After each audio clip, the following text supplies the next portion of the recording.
करत करत अभ्यास जडमत होत सो जान. It means practice makes a man perfect, and practice is the solution of all kinds of the achievements. So once again, welcome back on our YouTube channel, The Passion of Learning English.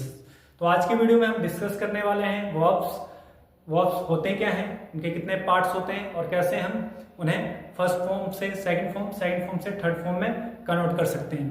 तो ये video उन students के लिए जिन्होंने just English सीखना start किया है और वो एक बिगिनर है और वो चाहते हैं कि उनकी ग्रामर ज़्यादा से ज़्यादा इम्प्रूव हो, जिससे कि वो ना केवल इंग्लिश में अच्छे से कन्वर्सेशन कर सकें बल्कि आने वाले टाइम में कॉम्पिटिटिव एग्जाम में भी अपीयर हो सकें.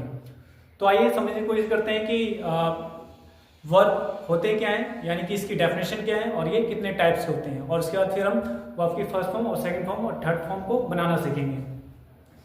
So the definition of the verb, that is a verb is a word which describes और एक्सप्रेस एन एक्शन और state of being. It means ऐसे शब्द जो किसी कार्य के होने या करने का बोध कराएं, तो उसे हम क्या कहते हैं, क्रिया. And it tells that what happens in present happened in past and will happen in future. It means जो वर्ब होते हैं वो बताते हैं कि कोई क्रिया या कोई कार्य प्रेजेंट में कैसे हुआ, कैसे होता है, पास्ट में कैसे हुआ और फ्यूचर में कैसे होगा.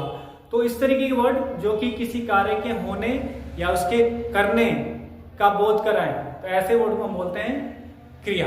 Let's see how many types of the verbs. So basically there are 5 types of the verbs, that is action verbs, linking verbs, auxiliary verbs, transitive verbs, intransitive verbs and modal verbs. So now let's talk something about action verbs. Action verb का मतलब है कि ऐसे verb जो कि action को दिखलाते हों. And linking verb का मतलब है कि ऐसे वर्ब जो कि लिंक यानी कि किसी सेंटेंस को जोड़ते हों. इसी तरीके से ऑक्सिलरी वर्ब का मतलब है कि हेल्पिंग वर्ब, यानी कि ऐसे वर्ब जो कि सेंटेंस को बनाने में हमारी मदद करते हों. नेक्स्ट है आपका ट्रांजिटिव वर्ब. ट्रांजिटिव वर्ब का मतलब है कि ऐसे वर्ब जो अपने साथ ऑब्जेक्ट को इंडिकेट करते हैं या ऑब्जेक्ट को लेकर आते हैं, जैसे कि राम स्पीक्स इंग्लिश. तो जो यहाँ इंग्लिश वर्ड है वो एक ऑब्जेक्ट है जो कि स्पीक वर्ड के साथ आ रहा है. या यू डू दिस वर्क, तो दिस वर्क क्या होगा, आपका एक ऑब्जेक्ट है जो कि डू के साथ आ रहा है. तो इस तरीके के वर्ड जो अपने साथ ऑब्जेक्ट को लेकर आते हैं उसे कहते हैं ट्रांजिटिव वर्ब. नेक्स्ट है हमारा इंट्रांजिटिव वर्ब, यानी कि ऐसे वर्ब जो अपने साथ ऑब्जेक्ट लेकर नहीं आते हैं. फॉर एग्जांपल यू स्पीक, यानी कि जो स्पीक वर्ड है अपने साथ कोई ऑब्जेक्ट लेकर नहीं आ रहा है. तो इस तरीके के जो वर्ड होंगे वो कहलाएंगे हमारे intransitive. One more example we can take like she cleans.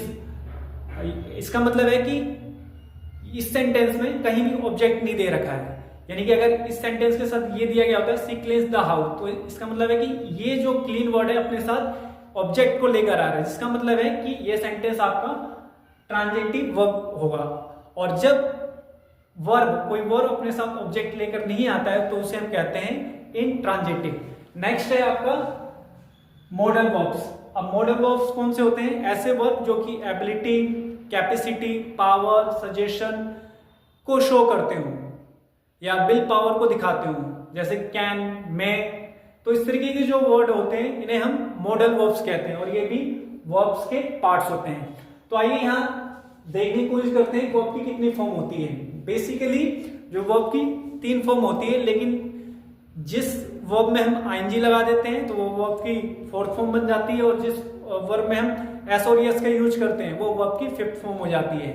ING हम उस सेंटेंस में लगाते हैं जो जिससे कि किसी कार्य के कंटिन्यू होने की बात होती है, और एस और एस जब हम प्रेजेंट डेफिनेट टेंस पढ़ते हैं तो उसमें एस और एस मेन वर्ब के साथ लगाया जाता है, और स्पेशली जब सब्जेक्ट आपका ही, सी, इट, दे रखा हो या सिंगुलर हो.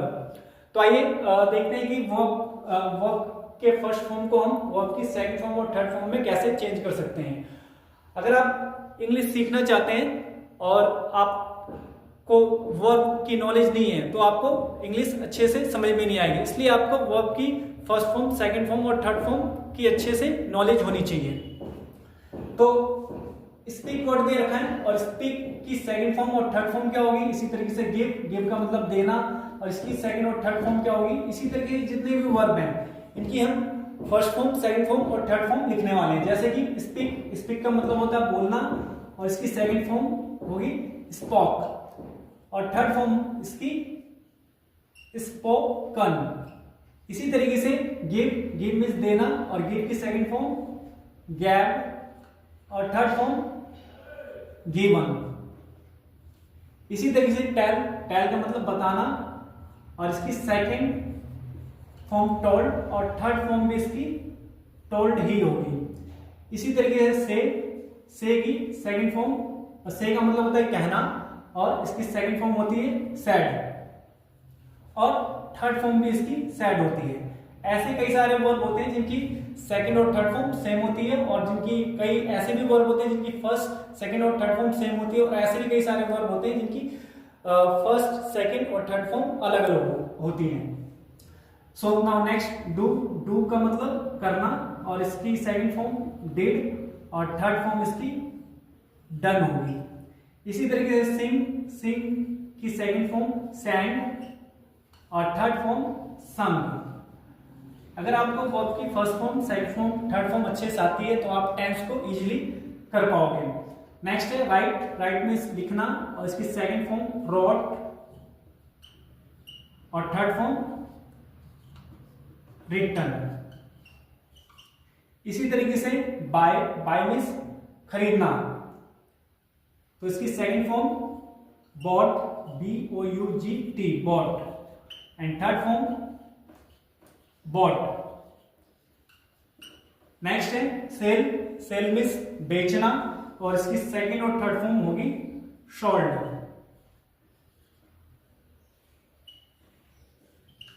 नेक्स्ट है कैच, और कैच की सेकंड और थर्ड फॉर्म होती है caught, CAUGHT।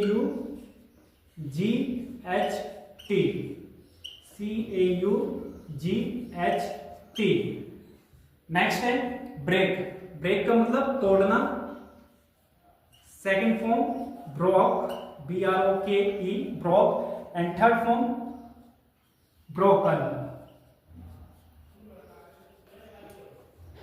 In this video we are going to learn some more verbs, first form, second form and third form. So to be continue.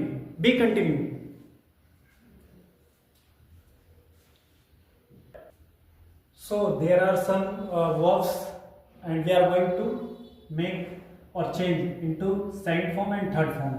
First eat means khana, and second form ATE, ATE, and third form eaten, EATEN.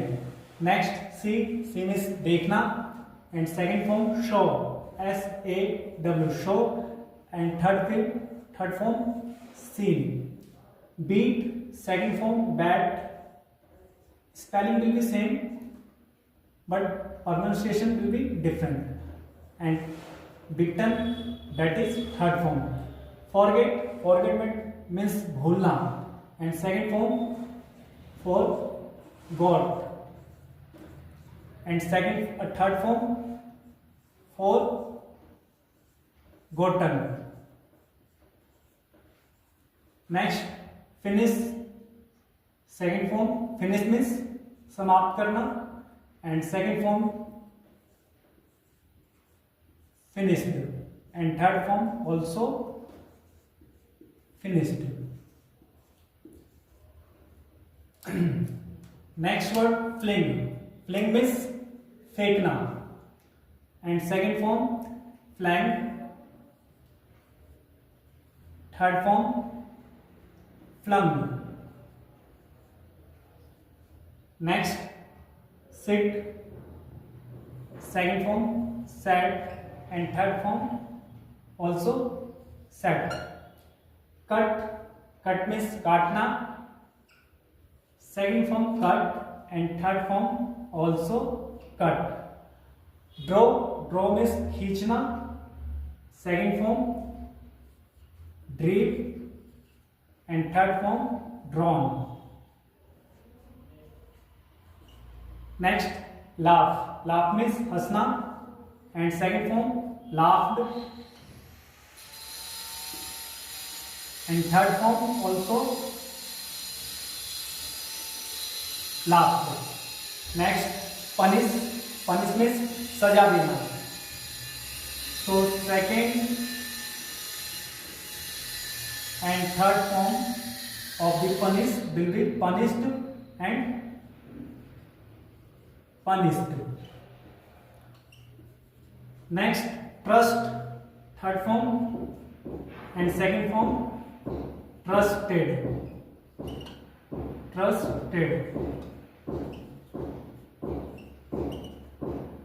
Fall means गिरना. Second form fell and third form fallen. Next is fly means उड़ना and second form flew and third form flown,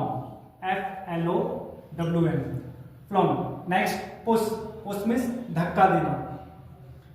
Third form and second form pushed, PUSHED, pushed. Next understand means समझना. Second form and third form will be same, understood and third form also understood. Now next word explain means समझाना and second and third form of the explain will be same, that is explained and explained. And now second and last think means सोचना. Second and third form of the think will be thought and thought. Last word teach means पढ़ाना and second and third form of teach will be taught, TAUGHT, taught and taught. So these are the first form, second form and third form of the verbs. So there are so many verbs, but today in this video we have learned only just basic verbs and their first form, second form and third form. Okay, if you want to make your English so much better or very good, so you should start remembering so many first form, second form of the verbs so that you can speak with fluency. So thank you so much for watching this video.